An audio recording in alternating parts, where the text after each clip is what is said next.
Jambo wandugu wapenzi, Yohana 9:4-5 inasema, imetupasa kufanya kazi zake, aliyenituma ungali mchana. Usiku unakuja asipoweze mtu kufanya kazi. Nikiangali katika dunia, mimi ni nuru ya dunia.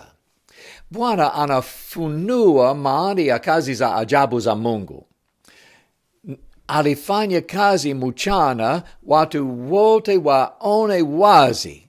Alikuwa akifanya kazi kwa muda kamili, kwa maana usiku ulikuwa unakuja na lazima amalize kazi yake. Katika Yohana 8, Yesu alisema, mimi ndimi nuru ya ulimwengu. Anasema sawa katika Yohana 9:5. Katika Yohana 8, nuru ilikataliwa. Katika Yohana 9, nuru na kuona ilipokolewa. Katika Yohana 8, wanakataa kuona. Katika Yohana 9, kipofu hakuwezi kuona.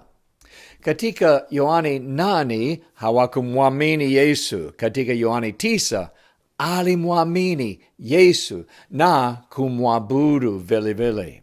Sasa mawazo.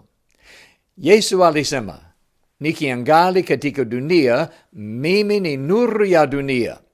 Yesu yuko mbinguni sasa, lakini nuru yake ingali inang'aa kwa waamini wake. Yesu alisema, ninyi ni nuru ya ulimwengu. Nuru yake ingaze kupitia kwetu. Amina.